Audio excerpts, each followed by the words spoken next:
ശബരിമല യുവതീ പ്രവേശനത്തിൽ അടിയറവ് പറഞ്ഞിരിക്കുകയാണ് സംസ്ഥാന സർക്കാർ.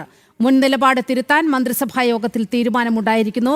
ഇപ്പോൾ ഹിന്ദു ഐക്യവേദി സംസ്ഥാന അധ്യക്ഷൻ ആർ വി ബാബു നമ്മോടൊപ്പം ചേരുകയാണ്. ശ്രീ ആർ വി ബാബു, ഹൈന്ദവ സംഘടനകളെ സംബന്ധിച്ച്, അയ്യപ്പ ഭക്തരെ സംബന്ധിച്ച് വളരെ സന്തോഷം തരുന്ന ഒരു തീരുമാനമാണ് ഉണ്ടായിരിക്കുന്നത്. പക്ഷേ ഒരു തെരഞ്ഞെടുപ്പ് കാലത്താണ് ഇത്തരത്തിൽ സംസ്ഥാന സർക്കാരിൻ്റെ ഒരു തീരുമാനം വന്നിരിക്കുന്നത്. അത് രാഷ്ട്രീയ നേട്ടത്തിനാണ് എന്ന കാര്യത്തിൽ ഒരു തർക്കവുമില്ല. എങ്ങനെയാണ് ഈ ഘട്ടത്തിൽ ഈ വാർത്തയോട് പ്രതികരിക്കുന്നത്?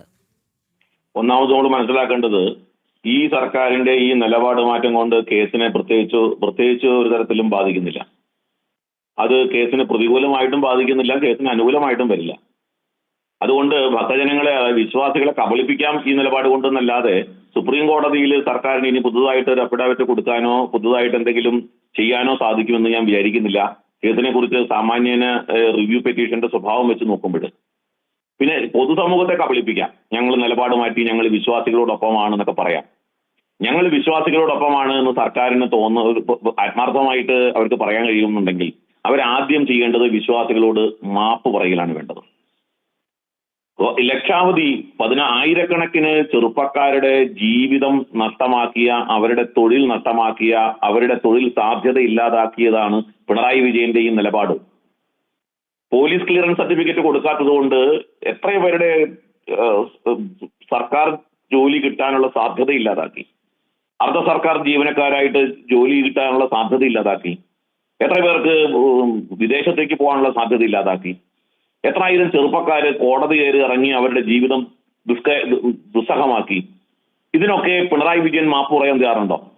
ഇപ്പോഴും ഉണ്ടല്ലോ ആയിരക്കണക്കിന് കേസുകൾ ഓരോരുത്തരുടെയും പേരിൽ. ആ കേസ് പിൻവലിക്കാൻ സർക്കാർ തയ്യാറായിട്ടുണ്ടോ? അപ്പോ ഈ നിലപാട് കൊണ്ട്, പിണറായി വിജയന്റെ ഈ തെറ്റായ നിലപാട് കൊണ്ട്, പിടിവാശി കൊണ്ട്, ധിക്കാരം കൊണ്ട്, പിണറായി വിജയന്റെ ധാർഷ്ട്യം കൊണ്ട്, ഹിന്ദുക്കളോടുള്ള വിദ്വേഷം കൊണ്ട് പതിനായിരക്കണക്കിന് ജനങ്ങൾക്ക് ഉണ്ടാക്കിയ ബുദ്ധിമുട്ടിന് സർക്കാർ ആദ്യം പൊതുസമൂഹത്തോട് മാപ്പ് പറയണം, വിശ്വാസികളോട് മാപ്പ് പറയുകയാണ് വേണ്ടത്. രണ്ടാമത്തെ കാര്യം, ഈ നിലപാട് മാറ്റം എന്നുള്ളത് രാഷ്ട്രീയമായ ഒരു അടവ് നയമാണ്. ആത്മാർത്ഥമായിട്ടുള്ള ഒരു നിലപാട് മാറ്റമായിട്ട് കാണാൻ സാധ്യതയല്ല. നിലപാട് മാറണം എന്നുണ്ടെങ്കിൽ, അതായത് ഈ തെറ്റുപറ്റി എന്നുള്ളത് 2021 ജനങ്ങളുടെ വിധിയെഴുത്തിൽ മനസ്സിലാക്കേണ്ടതായിരുന്നു.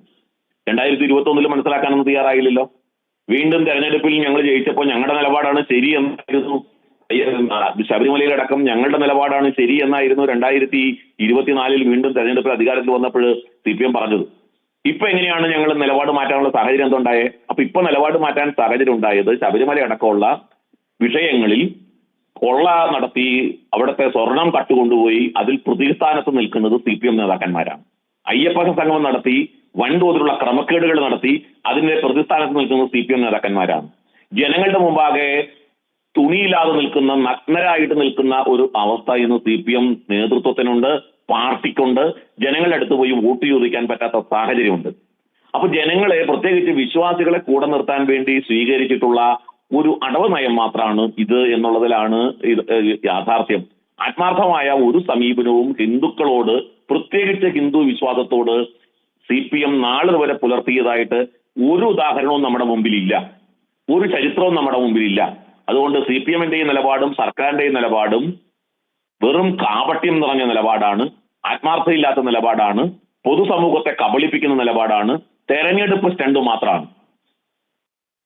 വളരെയധികം നന്ദി ശ്രീ ആർ വി ബാബു ഈ ഘട്ടത്തിൽ പ്രതികരിച്ചതിന്.